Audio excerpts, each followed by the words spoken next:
School தொடங்கினாப்புலேருந்து 6 மணி ரொட்டீனெல்லாம் 4 மணி routine 5 மணி ரொட்டீனாக மாறி போச்சுங்க. மெதுவாக எந்திரிச்சு பொறுமையாக டிஃபன் ஏதாவது செஞ்சு கொடுத்துட்டு மதியத்துக்கு சாதம் பண்ணிவிட்டு இரவுமே ஏதாவது டிஃபன் நீட்டாக செஞ்சு கொடுத்துட்டு இருந்தேன். இனி அப்படி செய்ய முடியாது.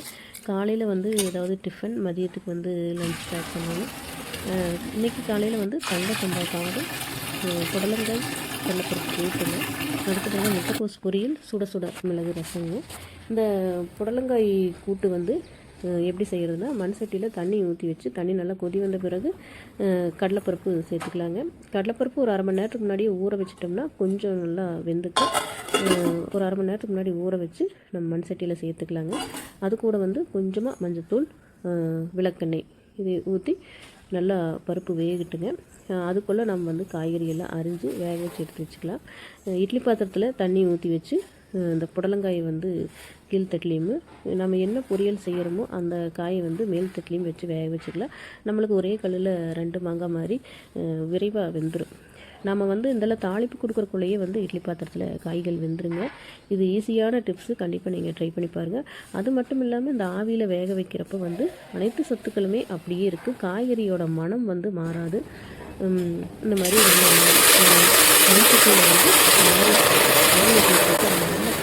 அந்த தண்ணியும் நம்ம சாப்பாட்டுக்கு யூஸ் பண்ணிக்கலாம். இந்த மாதிரி இட்லி பாத்திரத்துக்கு ஊற்றுறது எல்லாமே யூஸ் பண்ணிக்கலாம். தண்ணி கொதிக்க வச்சு குடிக்கணுன்னாலுமே நம்ம இந்த மண் பாத்திரத்து மேலே தண்ணி ஊற்றி வச்சிட்டோம்னா நல்லா கொதிச்சுக்குங்க. காய்கறி போட்டு வேக வச்சுக்கலாங்க. தாளிப்புக்கு எண்ணெய் ஊற்றி சீரகம், பூண்டு இது ரெண்டையும் இடித்து சேர்த்துட்டு நல்லா வதக்கி விட்டுட்டு சின்ன வெங்காயம் ஒரு கைப்பிடி அளவு அதையும் நல்லா வதக்கிட்டுங்க. தக்காளி நம்ம பருப்புக்குள்ளேயே போட்டு வேக வச்சுக்கலாம். அதுக்குள்ளே வெந்துடும். அந்த தக்காளி எடுத்து போட்டு அதையும் நல்லா மசித்து வதக்கி விட்டுட்டு புடலங்காயை சேர்த்து நல்லா வதக்கி அதுக்கப்புறம் தனி மிளகாத்தூள் தேவைக்கேற்ப போட்டு உப்பு சேர்த்து நல்லா வதக்கி எடுத்து வச்சுக்கலாங்க. அதுக்கப்புறமா இந்த கடலைப்பருப்பு வெந்ததுக்கப்புறம் பருப்பை மத்தில் வச்சு நல்லா கிடஞ்சி விட்டோம்னா நல்லா மசிஞ்சு வந்துடும். அதுக்கப்புறமா இந்த வணக்கின காயெல்லாம் சேர்த்து நல்லா கொதிக்க வச்சு இறக்கி வச்சுக்கலாங்க. இன்னொரு முறையிலையுமே செய்வாங்க. இந்த மாதிரி எல்லாம் வதக்கி கொட்டின பிறகு சீரகம், தேங்காய், அதுக்கப்புறமா பூண்டு, பச்சை மிளகாய் இந்த 4ஐயும் அரைச்சி சேர்ப்பாங்க. இதை சேர்க்குறப்ப ஒரே ஒரு கொதி விட்டு இறக்கிடணும். ரொம்ப நேரம் கொதித்து அது சுவை இருக்காது. நான் லஞ்சுக்கு கொடுத்துறதுனால நான் அந்த மாதிரி செய்யலை. ஏதாவது தேங்காய் ஊற்றுறப்ப கொட்டான்னு கெட்டு அப்படின்ட்டு நான் இந்த மாதிரி வதக்கி கட்டிட்டேன். டேஸ்ட்டும் ரொம்ப ரொம்ப சூப்பராக இருந்ததுங்க. ரசத்துக்கு தக்காளி இந்த கடலைப்பருப்புலையே போட்டு வேக வச்சுக்கலாங்க. பருப்பு வேகிறப்ப தக்காளியெல்லாம் புளி கொஞ்சமாக ஒரு அரை எலுமிச்சை அளவு ஊற வச்சு அதை நல்லா கரைச்சிட்டு அதுக்கப்புறம் இந்த தக்காளி எடுத்து போட்டு தக்காளி நல்லா கரைச்சி அந்த புளியெல்லாம் எடுக்காமல் அப்படியே விட்டுட்டேன். ரசம் ஒரு டேஸ்ட் வச்சு அதுக்கப்புறம் இந்த பருப்பு தண்ணியுமே கொஞ்சம் எடுத்து வச்சுக்கலாம். ரசம் தாளிக்கிறதுக்கு முன்னாடியே இடிகல்லில் சீரகம் அரை டீஸ்பூன், மிளகு அரை டீஸ்பூன், காஞ்ச மிளகாய் எல்லாம் சேர்த்து நல்லா கட்டி எடுத்து அதுக்கப்புறமா பூண்டு ஒரு 2 பல் மட்டும் போட்டு கட்டி எடுத்துக்கலாங்க. அதுக்கப்புறமா தாளித்து வச்சுக்கலாம். எண்ணெய் ஊற்றி கடுகு தாளிச்சிட்டு அதுக்கப்புறம் கருவேப்பிலை சேர்த்துட்டு நல்லா பொரிஞ்சதுக்கப்புறமா நம்ம இடித்து வச்ச பொருளெல்லாம் சேர்க்குறப்போ ரசம் ரொம்ப நல்லா சுமூகமான மனமாக இருக்குது. கண்டிப்பாக ட்ரை பண்ணி பாருங்கள்.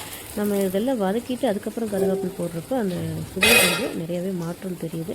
அதனால் எண்ணெய் ஊற்றி கடுகு தாளிச்சதுமே நம்ம குழம்பு செஞ்சாலும் சரி, பொரியல் செஞ்சாலும் சரி, ரசம் செஞ்சாலும் சரி, இந்த டிப்ஸை நீங்கள் கண்டிப்பாக ஃபாலோ பண்ணி பாருங்கள். கடுகு பொரிஞ்சதையும் கருவேப்பிலை சேர்க்குறப்போ இன்னும் டேஸ்ட்டு ரொம்ப சுவையாக இருக்குது. இடிச்சு பொரியெல்லாம் சேர்த்து நல்லா கொஞ்சம் மனம் வரும். அந்தளவுக்கு வதக்கிட்டு அதுக்கப்புறமா கரைச்சி வச்சுக்கிற தண்ணி ஊற்றிட்டுங்க நல்லா கொதி வரணும். கொதி வர்ற சமயத்தில் நம்ம பெருங்காயத்தூள் அல்லது பெருங்காய கட்டி இருந்தால் கொஞ்சம் சேர்த்து நல்லா ஒரு கொதி வந்ததுக்கப்புறமா அதுக்கப்புறமா மல்லித்தலை தூவி இறக்கிட்டோம்னா அருமையான சுவையில் ரசம் ரெடி ஆகிடுங்க. பொரியலுக்குமே அப்படி தான் இட்லி பாத்திரத்தில் வச்சு வேக வைக்கிறக்குள்ளேயே நம்ம இங்கே தாளித்து கொடுத்துடலாம். ஏன்னா அவ்வளோ சீக்கிரம் வெந்துடும். காயோட சுவை மனம் மாறாமல் இருக்குது. எண்ணெய் ஊற்றி கடுகு தாளிச்சிட்டு கருவேப்பிலை ஒரு கொத்து அதையும் போட்டு நல்லா வதக்கி விட்டுட்டுங்க. சின்ன வெங்காயம் ஒரு கைப்பிடி அளவு. எந்த பொரியலுக்குமே சின்ன வெங்காயம் சேர்க்குறப்போ அவ்வளோ ஒரு சுவையாக இருக்குது. நம்ம அறுவடைக்கு லேட்டாகி மேலே இருந்தோம்னா நம்ம பெரிய வெங்காயம் போட்டுக்கலாங்க. இந்த முட்டைக்கோஸ் பொரியல் வெள்ளை முட்டைக்கோஸ் பொரியலும் பண்ணலாம், நல்ல கலர் முட்டைக்கோஸ் பொரியலும் பண்ணலாங்க. நான் இன்றைக்கி வெள்ளை முட்டைக்கோஸ் பொரியல் தான் பண்ணியிருந்தேன். பச்சை மிளகாய் சேராது அப்படிங்கிறனால வர மிளகாய் சேர்த்தேன். நீங்கள் அப்படி சேர்த்து வந்தால் உங்களுக்கு விருப்பம் இருந்தால் பச்சை மிளகாய் சேர்த்துக்கலாம். எண்ணெய் ஊற்றி கடுகு தாளிச்சிட்டு கருவேப்பிலை, சின்ன வெங்காயம், பச்சை மிளகாய் சேர்த்து நல்லா வதக்கிட்டு அதுக்கப்புறமா இந்த வேக வச்ச முட்டைக்கோஸை போட்டு ஒரு ஓட்டினா பொரியல் ரெடி ஆகிடுங்க. அதுக்கப்புறம் உப்பு சேர்த்துட்டு கடைசியாக தேங்காய் தூவி இறக்கலாங்க. இதே வந்து நல்ல காரசாரமான இந்த முட்டைக்கோஸ் பொரியல். அதே மாதிரி எண்ணெய் ஊற்றி கடுகு, கருவேப்பிலை, சின்ன வெங்காயம் இதெல்லாம் வதக்கி விட்டுட்டு தனி மிளகாத்தூள் நல்லா வதக்கிட்டு மஞ்சள்தூளும் சேர்த்து நல்லா வதக்கி உப்பு சேர்த்து வதக்கி பச்சை வாசம் போன வரவுங்க. அதுக்கப்புறம் இந்த வேக வச்ச முட்டைக்கோஸை சேர்த்து நல்லா கொஞ்சம் ஆவியில் மூடி வச்சு எடுத்தோம்னா அந்த பச்சை வாசம் இல்லாமல் பொரியல் ரெடி ஆயிடும். கண்டிப்பாக ட்ரை பண்ணி பாருங்கள். இந்த வீடியோ உங்களுக்கு பிடிச்சிருந்தா மறக்காமல் லைக் பண்ணுங்கள், ஷேர் பண்ணுங்கள். என்னோடய சேனலை சப்ஸ்கிரைப் பண்ண மறக்காதீங்க. தேங்க்ஸ் ஃபார் வாட்சிங்.